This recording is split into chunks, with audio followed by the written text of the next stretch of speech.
Now, obviously, that could be started from scratch, but I think Twitter would help accelerate that by 3 to 5 years. So it's kind of like something I've thought would be quite useful for a long time. I know what to do. Don't have to have Twitter for that, but it's like I said, it's probably at least a 3-year accelerant. And I think it's something that will be very useful to the world. So.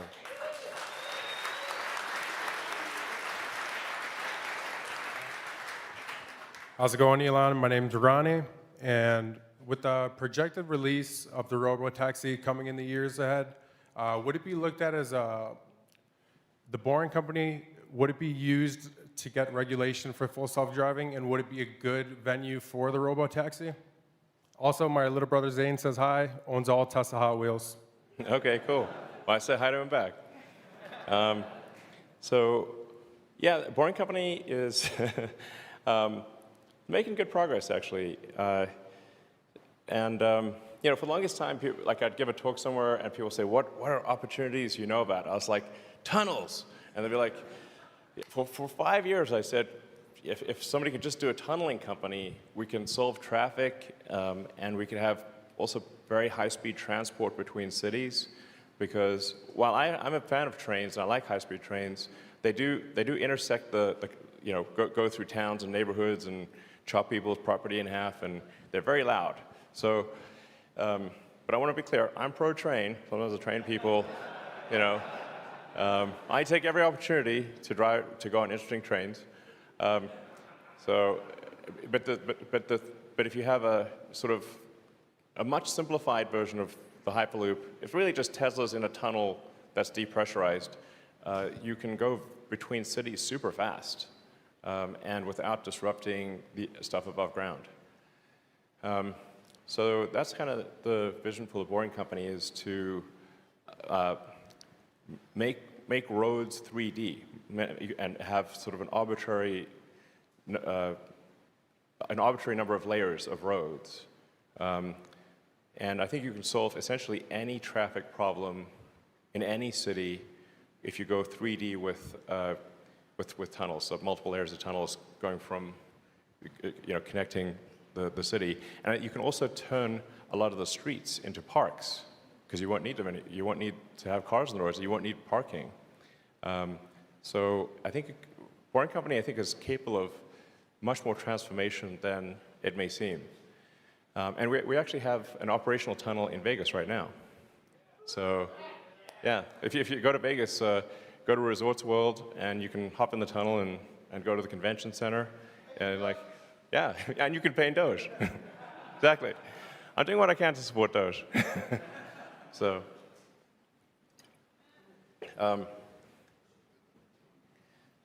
but yeah, I think Boring Company is going to do some pretty interesting things in the years to come. So let's see. Good afternoon, Elon. I think many people share my experience. I gave you, or at least Tesla, my complete family's legacy because I believed in it. And thank you for you and your company outperforming. I think you saved a lot of us. Thank you. Yeah. Okay. So my question is this. Commercial aircraft have something called ACAS, where aircraft relay telemetry of their position between one another to prevent a collision. Yeah, sometimes too much telemetry. Yes, thank you. So taking this to a higher level, do you see Teslas communicating with one another and Dojo turning into some kind of ultimate air traffic control for Tesla supply chains and robotaxi? Thank you. Actually, that's an interesting idea. I haven't thought about that. I mean, right now, our goal with Dojo is just to be really good at video training. So we actually already have, I think, maybe the fourth, and maybe approaching the third most powerful computing center in the world for AI training. Yeah, I think it might be third at this point, which obviously uses just an enormous number of GPUs and stuff. So, our first goal with Dojo is to make it competitive and be more effective at neural net training than a whole bunch of GPUs. And we might, you know, might get there soonish. And and then, of course, it can be used for many other neural net training tasks. Fundamentally, it's a computer designed from the ground up to be optimized for neural net training, which really no computer has, that's never been done before. And yeah, so, and then maybe it'll do traffic control. I haven't really thought of that. The Teslas probably, there will be some merit to communicating, for Teslas to communicate to each other, but that won't be needed for full self-driving at all. And for a long time, the vast majority of cars on the road will be manually driven. So the value of Tesla to Tesla communication is not that high, except for perhaps communicating traffic issues or accidents, potholes, things that may be helpful to road closures and that kind of thing. So it's like you're getting real-time, a Tesla ahead of you has seen a road closure, and you get that real-time updated to your car so you don't get stuck in the road closure situation. That's the kind of stuff that I think we definitely, we are working on right now. So, all right. All right, we have one last question, and it's yours. Thank you very much. Hello, Elon. Hey. Simply, I would just like to say thank you for everything you've done for Earth and the community and everything you've done. I have one question, and aside from working for Tesla, being a shareholder, or purchasing a Tesla, how can the masses help push your vision? All right, well, I think just generally, encouraging sustainable energy and being supportive of that, I think is really helpful. But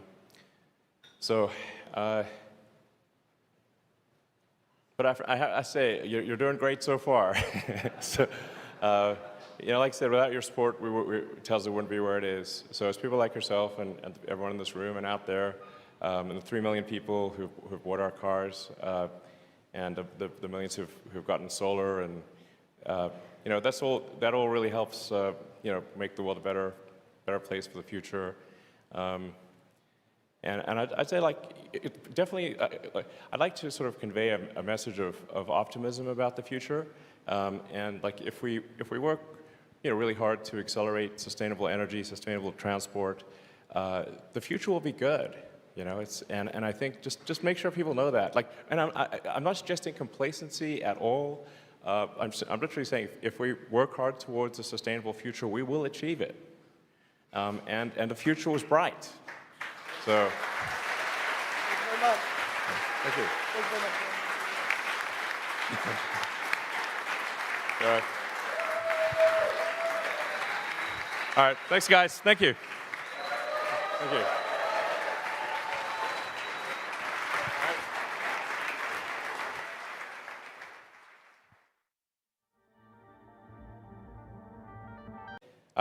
We've got some questions from the internet that were voted to the top. So I'll answer these questions, and then we'll take just questions from the audience.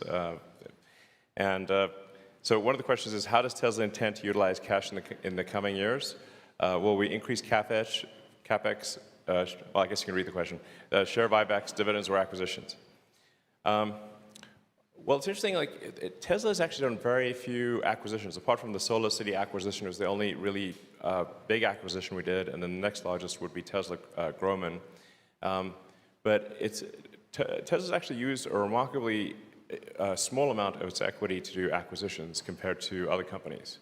The vast majority of our growth, basically 90% of our growth, has been organic, which I think is actually a really good thing.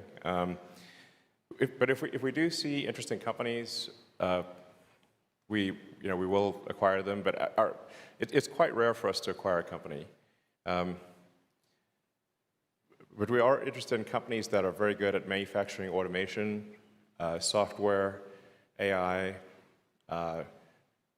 manufacturing technology in general, that kind of thing. We certainly will increase CapEx. We're actually spending we're spending CapEx money and R&D money as fast as we can do so without wasting it. So this is not a constraint. If we try to spend it any faster, we'd just be wasting money. So we're cranking hard on CapEx and R&D.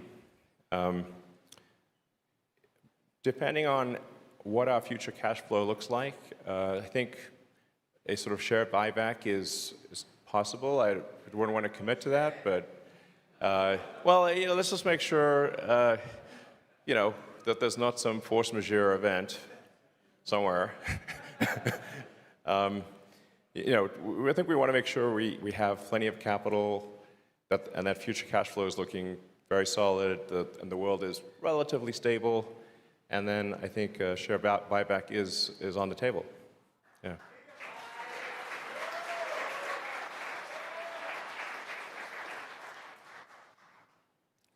So how many factories are necessary to achieve 20 million vehicles? I think probably roughly a dozen. So we're aiming for 1.5 to 2 million units per factory.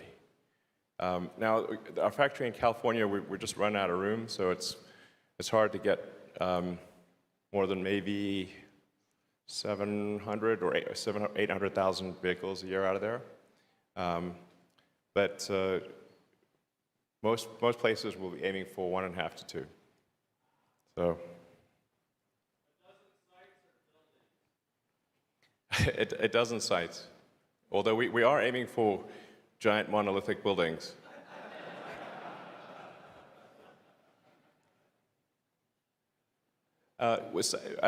Cybertruck pricing, it was unveiled in 2019, and the reservation was $99. So, a lot has changed since then. So the specs and the pricing will be different. I hate to sort of give a little bit of bad news, but I think there's no way to sort of have anticipated quite the inflation that we've seen and the various issues. But what I can say is that the Cybertruck will be one hell of a product, and it's going to be like a damn fine machine. So, yeah.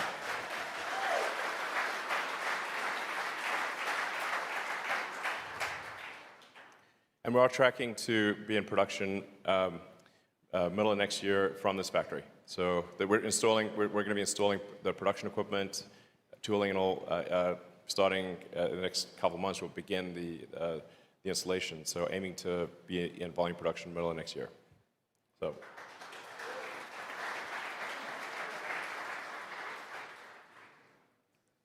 Now, what could possibly go wrong in answering this question?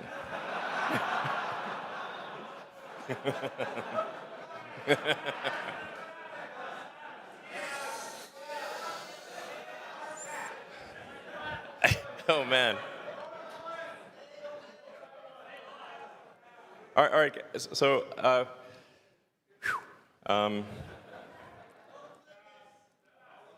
I should just pass. Well, let me just say that, I hope for peace and respect.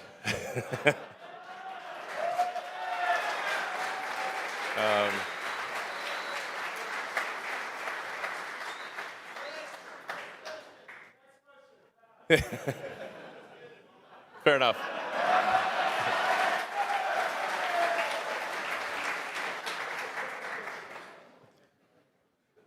Yeah. Yeah, good advice.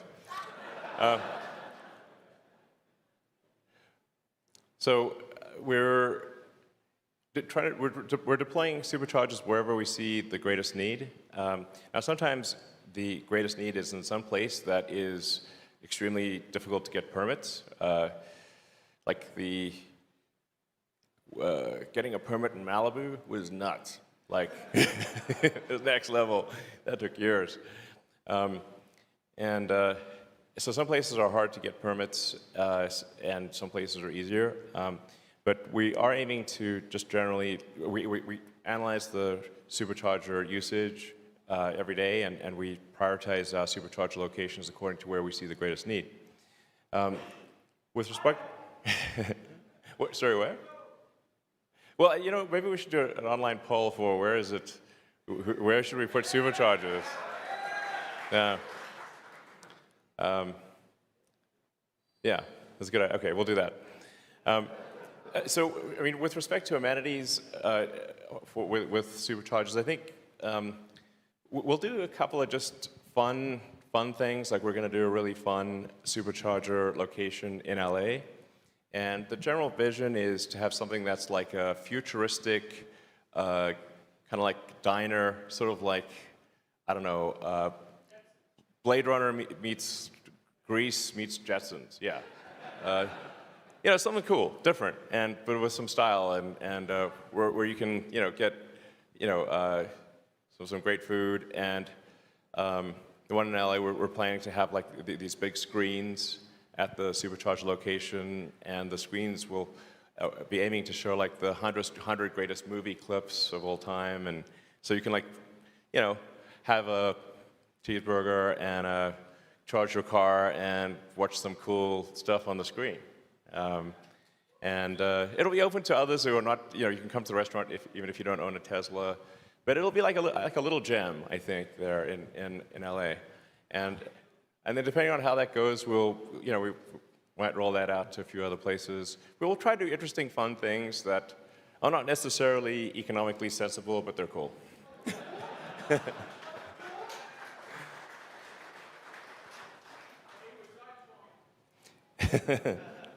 So, 4680. This is not an easy one to answer. We are making a decent number every week, and I think we will be in high volume production by the end of this year. It's always difficult to predict. This is because a lot of new technology. What's the slope of the S-curve on ramp? And except that I'm confident we will get to the high production rate, but it's probably end of this year before we get confidently to a high production rate. But this does not affect our vehicle output. We actually have enough supply from enough battery cell supply from suppliers to make 1.5 million cars this year. So it's not a constraint on output, but it will be important for next year. And new master plan is not yet ready. I don't know, maybe aim to get it done this month. But like I said, it's going to be just looking at the big picture. What does it take to make Earth fully self-sustaining from an energy standpoint? And yeah, just map it out and say this is what needs to be done. Tesla will try to be as useful as possible in this regard, and hopefully lots of other companies can join in and help accelerate the sustainable energy revolution. So.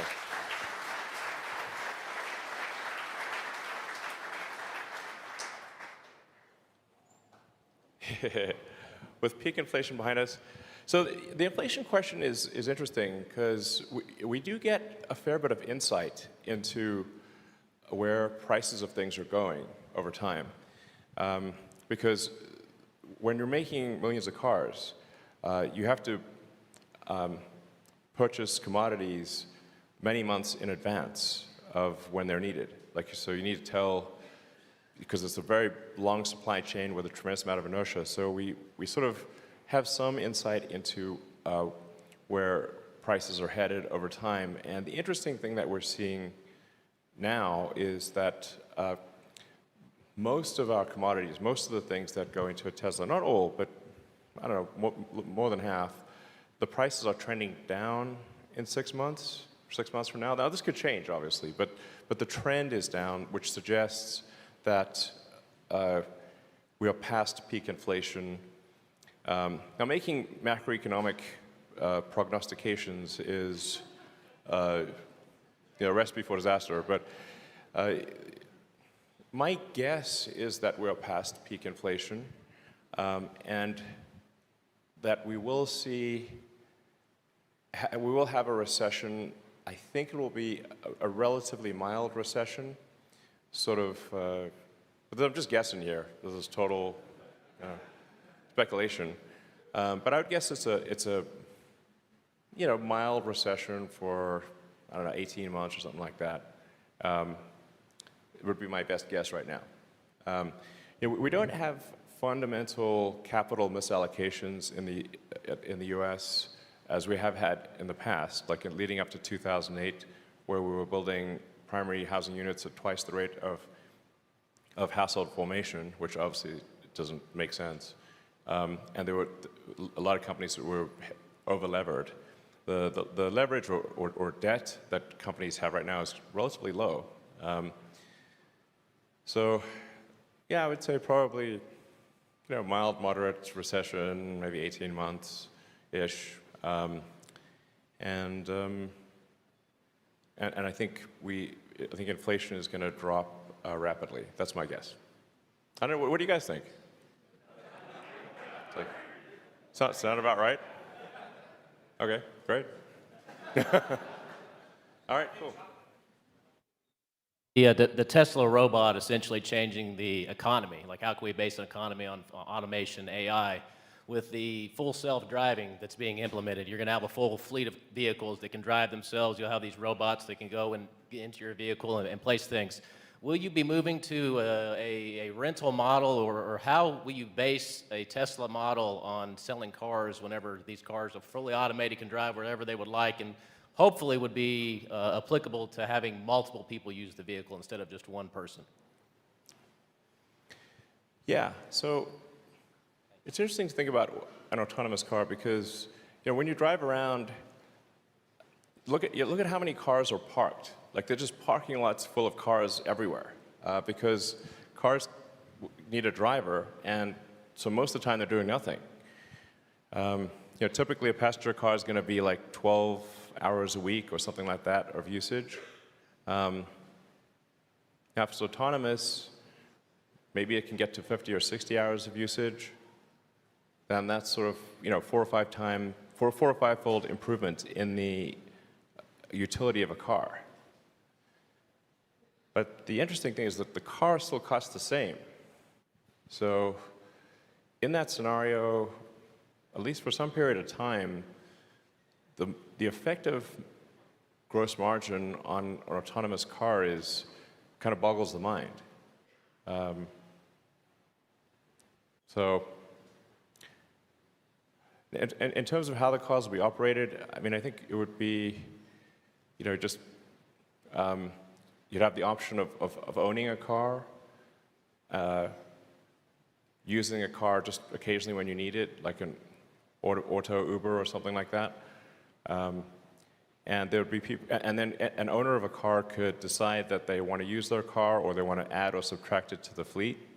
So I think it would end up being some kind of combination of like Airbnb and Uber or something like that.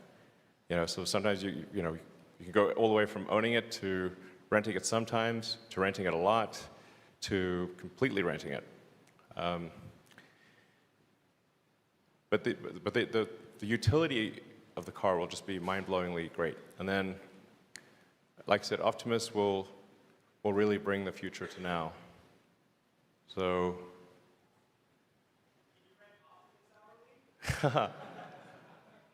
yeah, maybe. Maybe you could rent Optimus hourly. Yeah. I mean, assuming we get all these things, we do all these things, I think probably Tesla will be the most valuable company in the world. So.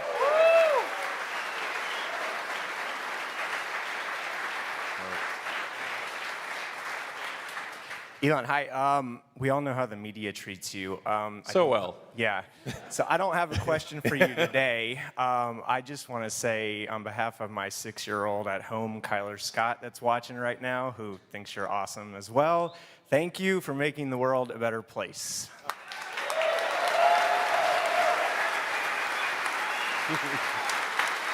Thank you.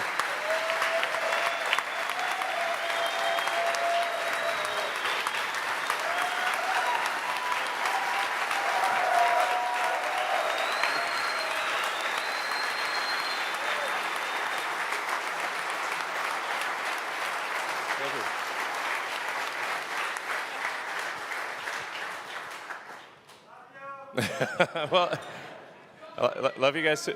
I mean, I'd just like to say thank you for helping make it happen. Yeah, because without you, without the early adopters of electric vehicles and sort of full self-driving, Tesla would not be where it is today. So thank you for your support. Sure.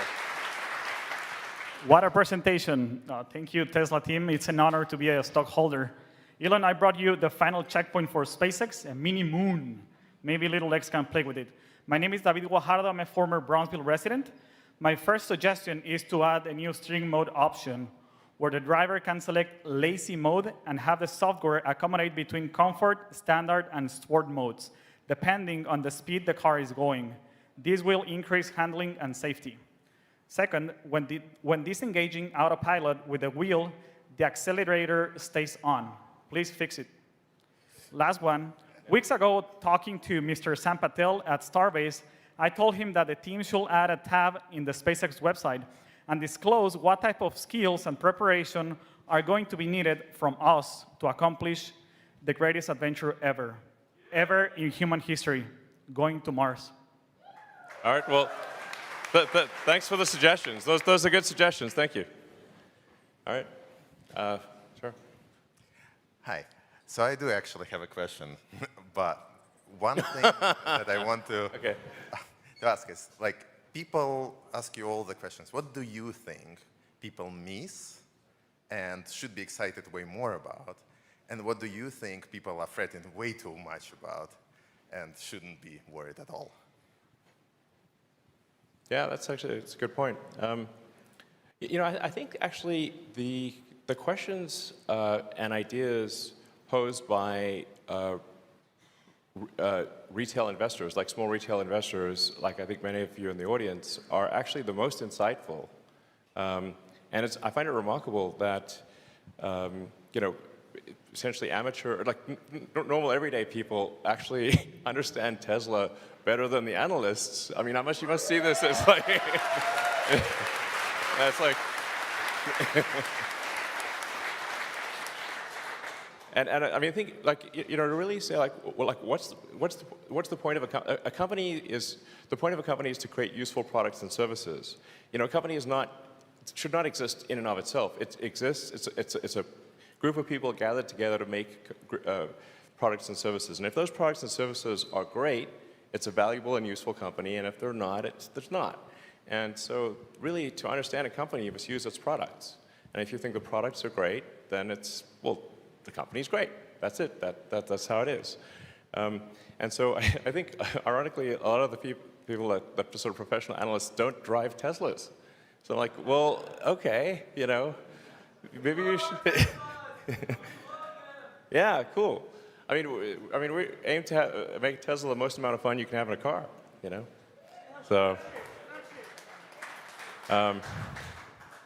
yeah. So let's see. So I think that there are a lot of really good and insightful ideas that I see on the internet, on Twitter and whatnot. And oh yeah, Twitter.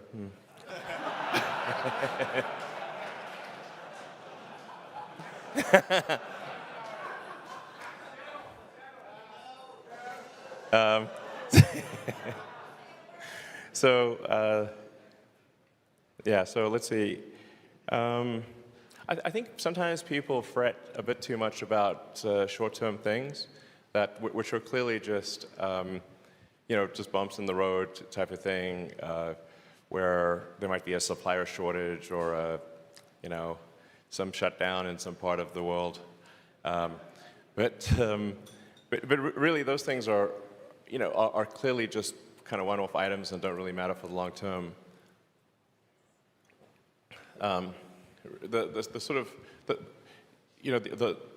trend, if you like looking at the sort of cumulative output and cumulative miles driven, and you can see that cumulative output is a very clean exponential. And so I guess sometimes people fret a little bit too much about this quarter or that quarter, but if you're a shareholder, a company is really like the net present value of future cash flows. And so what is one quarter is not really a big deal. I think if you see people panicking, then instead of you're saying, oh man, my stock's gone down. This is a buying opportunity. So.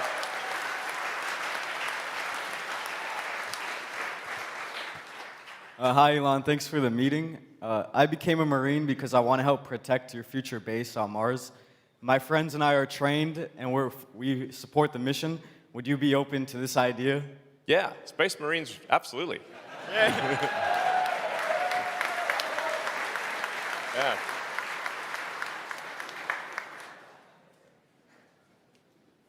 Hi, Elon. A lot of Tesla's products today focus on electrical energy for a sustainable future. Do you foresee Tesla perhaps exploring thermal energy sustainable products other than HVAC? Like, say, for example, in this gigafactory, taking the residual heat from the gigapresses and applying them to, say, the drying ovens in your paint line. Yeah, I think getting dual use of, like, if you use electricity to do something and then it generates heat and then you transporting that heat elsewhere within the factory, it's probably a good idea to do that, actually. It is sort of, I would say, a future optimization, but it is probably something worth doing in the factory, and it is something we do in the car. So in the car, we carefully manage the electrical and the thermal energy, and so like one of the ways that we achieve a long range in cold weather is by both charging the pack and heating the pack. And then the pack acts as both an electrical and a thermal reservoir to achieve long range even in very cold climates. And so we're constantly, within the car, shuttling heat back and forth between motor power electronics, pack, and the cabin volume. So that same concept should be applied to a factory, I agree. Yeah.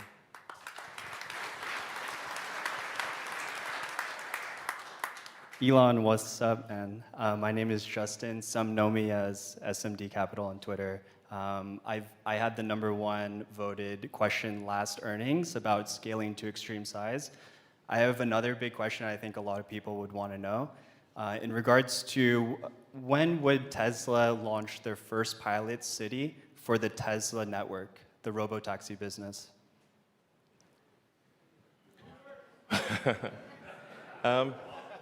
Well, you see, I think it's actually going to be probably much more widespread than that, because Tesla is developing a general solution for self-driving, and it's not really specific to one city or location.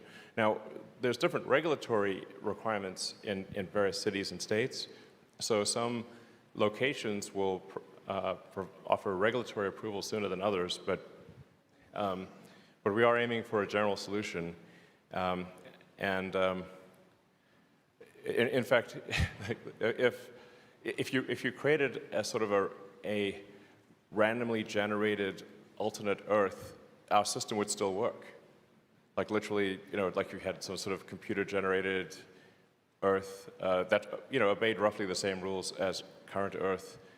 Our system is sufficiently generalized that it would work in a computer-generated alternate Earth.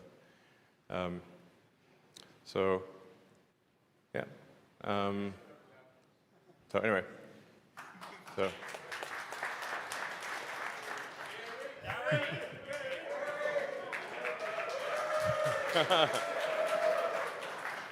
So I'm Gary Black, managing partner of the Future Fund. Tesla's our largest position.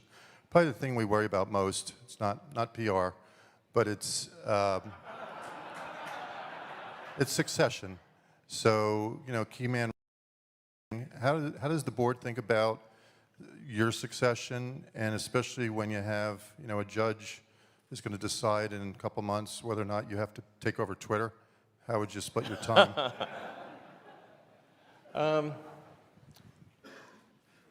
Well, I think Tesla is definitely gathering a lot of momentum, and we have a very exciting product roadmap that will last a long time.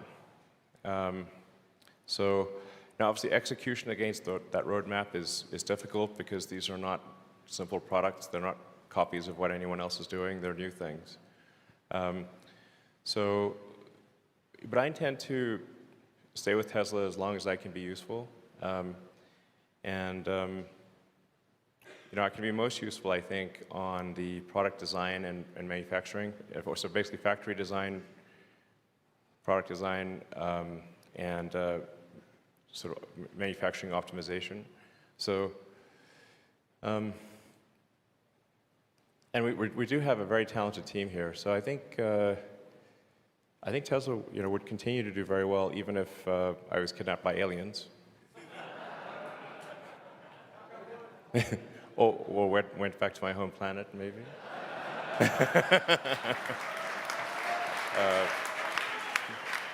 But so yeah, but no, I think it's a good question, and to be frank, I don't have an easy answer. Open to ideas, but I'm definitely working as hard as I can, and I'm very excited about the future of the company, and I think it's got a very bright future, even without me. So, and I'm not leaving, so to be clear. So,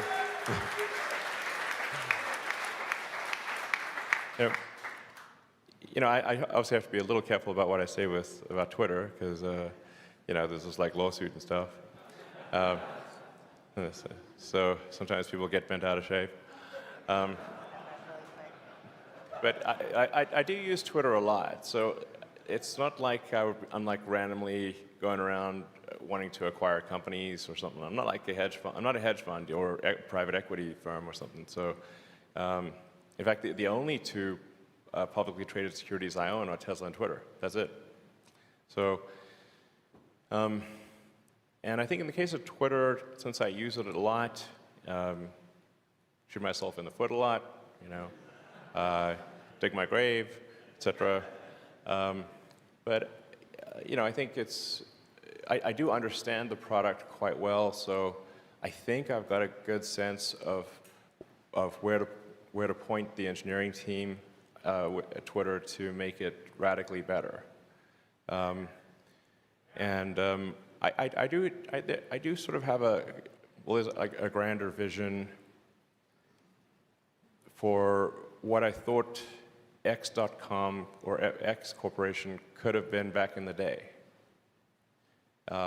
It's a pretty grand vision, and now obviously that could be started from scratch, but I think Twitter would help accelerate that by 3 to 5 years. So it's kind of like something I've thought would be quite useful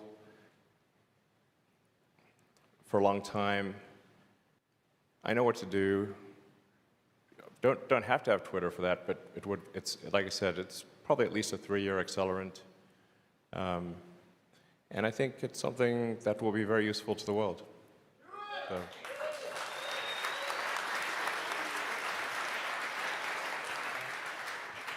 How's it going, Elon? My name's Ronnie, and with the projected release of the robo-taxi coming in the years ahead, would it be looked at as the Boring Company? Would it be used to get regulation for full self-driving, and would it be a good venue for the robo-taxi? Also, my little brother Zane says hi, owns all Tesla Hot Wheels. Okay, cool. Well, I said hi to him back. So, yeah, Boring Company is making good progress, actually. For the longest time, I'd give a talk somewhere, and people say, what are opportunities you know about? I was like, tunnels. And they'd be like, for 5 years, I said, if somebody could just do a tunneling company, we can solve traffic, and we can have also very high-speed transport between cities.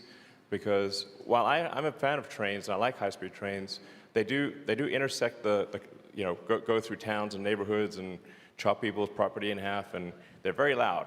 So, but I want to be clear, I'm pro-train. Sometimes the train people, I take every opportunity to go on interesting trains. So